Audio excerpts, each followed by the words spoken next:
There's actually several reasons you should never, ever retire, even if you want to. Welcome back to the hustle, everybody, and welcome back to the grind. And so good to have you back. And again, another beautiful day. It's a little frosty. Every single day is a little colder. Why? Well, we're in the Arctic. We're in the prairies here, and that's just how they get. I'm surprised we don't have more snow, but at the end of the day, I want to talk about this very interesting topic that a lot of people kind of ponder, whether they should retire, when's the right time to retire, how to retire, how much they need, how much money do they need to retire, do they need to have savings or a pension? And there's all kinds of yeses and nos to those. I mean, you can get into that. There's a lot of great gurus out there, and I've always suggested talk to your financial people to really understand. If you've got some money in the bank, you've got some mutuals, maybe a small 401k, and maybe you look at, you're looking down the barrel of, maybe 60s, early 60s, and you're wondering, should I retire? Well, the fact is, there's several reasons you shouldn't. And I want to put this first and foremost.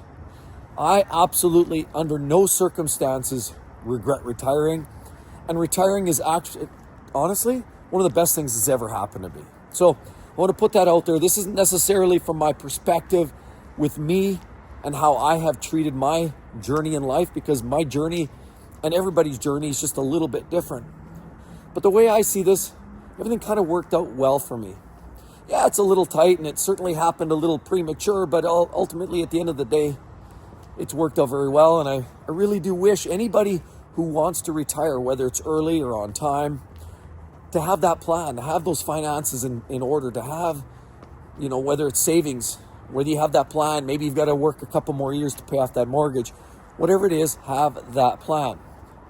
But there are some reasons, in fact, why many people should never retire. And it's hard to say this because I truly believe, it does feel like a blessing these days. We know that it seems like less and less people are having the ability to retire. And with increasing, rising costs of everything, food and housing, and, even a car, you get into a car payment now for 7 or 8 years. I've spoken about that in previous videos, but everything is so expensive. The worst part is it seems by the time you pay all your taxes on a monthly basis, you have maybe 30-40% left, to which most of that ends up going, to pay for other things, essentials, school, kids, maybe even just your day-to-day, utilities. So it's a struggle. So when I speak of the whole idea of reasons you should never retire, that kind of segues right into the first one. The first one being, if you physically cannot do it, of course, and your finances are very, very restricted. I mean, I've said this for quite some time, and there's always a way to retire, but it does have to be part of a plan. And I truly believe it's not necessarily too late, but the later you get with less of a plan and less resources, the harder it becomes. So ultimately, if you're at 67 and you don't have $1 in the bank, it's going to be a very difficult journey. So ultimately, times you should never think about necessarily retiring, at least right now, maybe plan forward, because I'm truly of a positive believer that anything can happen. You can make it happen. You just got to create the plan and move forward. So it's never too late. However, it is difficult as we get older. Without the resources, it just means we have to really grind. We have to find out those ways. But ultimately, what I'm saying is, if you don't have the resources, you don't have savings, you don't have the pension plan lined up, and if really all you're waiting for is, say, Social Security or CPP, those resources are good, but those are really just the cherry on the top of a cake. I mean, let's be honest, at $1,000 or $1,500 a month, that's really not enough to get by. At least for most people, unless you're bunking up or you're maybe, sharing, a home with somebody else. And I know a lot of, older folks that have sort of, sold off the resources. Maybe they have mortgage payment left or mortgage, and they decide, just to simplify, downsize, and sell it off and take whatever cash they've got left. That's an opportunity to possibly make it happen. And of course, you can take your Social Security. If you're one of those that you're really close with your kids, certainly. I've known many people do that. They simplify, they sell it, they take the money out of it, they go traveling, they basically set up a little bunk in the basement of their kids' home, and they're only there for a couple of months of the year anyway. They're always too busy traveling. So they don't even worry about nobody's really stepping on each other's toes. But generally speaking, without the resources, without having additional resources immediately, and more importantly, having that plan. It's because one factor is having resources. You might have you might have a little bit of savings. You might know that you're maybe of age to qualify for, Social Security or CPP. But one thing to think about is, do you in fact have those resources, and do you have that plan? Have you sat down with a financial planner of sorts? Do you understand what your costs going in and what your costs going out? See, because if you don't at least have that plan, and this is in fact the first reason that you shouldn't really necessarily retire, is not having that plan. See, because the plan is everything. The resources are part of it. The want is part of it. Maybe you've got unexpectedly injected into retirement. That might be all part of it. But without the plan, without knowing that you've got resources, without knowing the budget, the costs that it's going to take to live, the expenses that it's going to have to cost you to pay every month. If you don't understand that plan, if you don't understand necessarily how long that's sustainable, then either I'd suggest maybe not just retire just yet, or at least, at the very least, go talk to a financial planner, maybe an accountant, or somebody on your team that understands your finances maybe a little bit better. I mean, I had to reach out to a few different financial resources too, an accountant.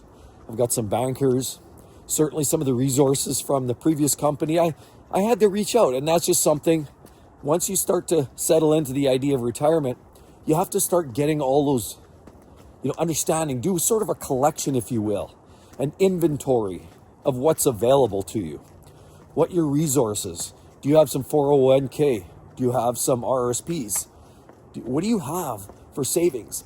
Collect that up, understand what that lump sum is, how you can withdraw it, how you can pull down from those costs or those values, and see what that looks like. And then you can put together a bit of a plan. But quite often it takes somebody who does this every single day to help you walk through that plan. So again, if you don't have a plan, that's going to be a tough go. Another reason why you shouldn't necessarily retire is if you've given little to no thought about how you're going to spend your day to day. I mean, I walk, I talk, I spend my days full of fun and frivolity. As a matter of fact, as we speak right now, I just had a conversation or a text with, a person that I worked with previous. It was good to catch up, and basically heading off. We're going to go grab lunch. So it's great to once in a while to have those little moments, those catch-up moments. I've also mentioned in previous videos how, I'm relighting some of those friendships, people that I knew from many years ago, reaching out the odd time. See, kind of spark it, right? You'll know pretty quickly. You reach out. I mean, a lot of that we have to put on our own self too, right? We can't necessarily be passive. See, because this is our life and we should be taking control of our lives. But if we're not in a position to take control of our lives, do what it takes, whether it's staying active, moving around like I am, reaching out to those friends, taking on those new tasks, being productive at home, getting better exercise, and even focusing on your health. Spending those days with a real meaning. If you don't have a meaning and a focus and an intention, it's going to be tough and it's going to be a grind. So, unless you have that figured out, or at least you have an inkling of it, you don't necessarily have to have it all figured out. None of us do. Nobody ever has it all figured out. But if you at least have a bit of an idea, what are you going to do? What are you going to do on a day-to-day, week-to-week, month-to-month? It can get real boring. And I've been busy. I've got social media stuff I work on. I'm hanging with the kids. My one son there, he's working. I'm driving him around. He's got sports. And so I'm busy. Then, of course, I know I've got fun and frivolity. Me and my better half, we're heading off, on, frequent little local trips or international trips. We're always planning something or doing something like that. So there's never a shortage of something going on. But see, that's one of the hardest things people have when they retire, is not having that focus, not having the intentionality of what their day-to-day looks like. They just believe that, retirement looks more like just shutting off the lights and sitting down and relaxing and watching essentially the paint dry. But that's not really the way it should work. Because if you do that, you'll run out of steam in a hurry. A lot of people say that they deteriorate, the health goes downhill.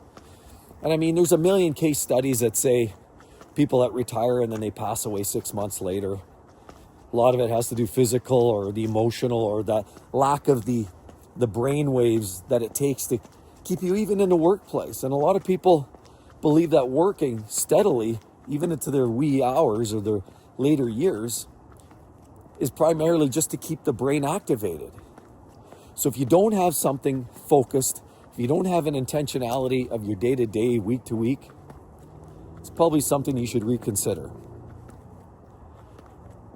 Another thing, honestly, that is going to be one of those situations that it's going to be tough for people to retire. If you really hung everything, who you are, and everything you are and stand for, based on your title. It's always difficult. I mean, I see it time and time again.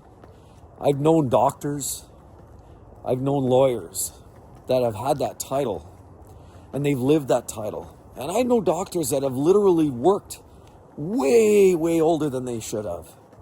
But they did it because there was a feeling of they were helping society, which they are. And it's honestly one of the most, I have the most respect for those types of careers and jobs. And I totally understand. There's sort of this oath of which they, that they take to really tied to looking after people to their utmost ability. And the biggest thing there, of course, is it sort of sticks with them. And some careers generally just draw people in. They take that sense of ownership and pride. And it's, if I'm digging ditches, I probably won't miss it as much as if I'm a doctor. But that being said, no two roles are the same. And I've also had jobs that were, like I've said before, cleaning carpets was a much more engaging job than doing certain engineering type work. So it's really not about the roles. It's really not about the type of task. But if you're the type of person that really hangs everything on your title, and if that means everything to you, and if you like having those extra letters beside your name when you write a note to somebody, then that's going to be a tough getaway. Now, I'm not saying don't retire. To those folks that really do believe their career is everything, absolutely, you've got to hang up your spurs. You've got to move on. But it is a tough thing until you can get over that. The idea is not to never retire. The idea is, look, you might need to put a little stop, check, rebalance yourself, and reorganize what it actually life means to you. And getting past that idea of that title is everything to the fact that, yes, that title was everything. I've done my job in my life. I've done the tasks. I've done my good. And now it's time to help myself and my family. There's a bit of a shift of mind that has to happen, a sleight of hand, if you will, but that's the challenge that a lot of people have. So until you're able to get past that, past the notion that it's now time for you to live and it's time to put your career on the shelf, it's going to be a tough go. And I've seen it. I know people like that. They had a real tough time letting go. As a matter of fact, I worked with somebody that was very close to me that worked and didn't really want to let go because he was king of the castle for years. Finally, he let go and he passed away within a year. So it can happen too late. And I mean, here's the thing, ultimately. Retirement is an absolute blessing, but it's not a given. And not everybody wants to retire. And I see this time and time again on so many of my videos and comments where a lot of people truly do believe that there's much more to life than retiring. They believe that their job gives them fulfillment. It gives them that network, that social atmosphere. It gives them what they might not get at home, which is interaction with other people, not everybody has a house full of people to go home to. A lot of people just, they walk in the door, there's nobody there. And if they sit there for 3 days or 4 days on a long weekend, if they don't say one word to anybody, there's nobody around, they don't say a word at all. They just sit there with their lips zipped. And so a lot of people struggle with that idea, and so they continue working. I totally understand. But this just reinforces the point. Unless you have a hobby, unless you have a plan, and unless you have a real drive and motivation to enjoy your life and come to the realization that there's much more to life than work, then it's going to be real tough for you to retire. Well, I'd like to hear your thoughts down below, everybody. And again, as always, right up there, what's going on with this car market? That is so unaffordable these days and is sadly taking so many people to the poorhouse. You definitely want to check that out. Hope to see each and every one of you real soon, everybody. Bye-bye.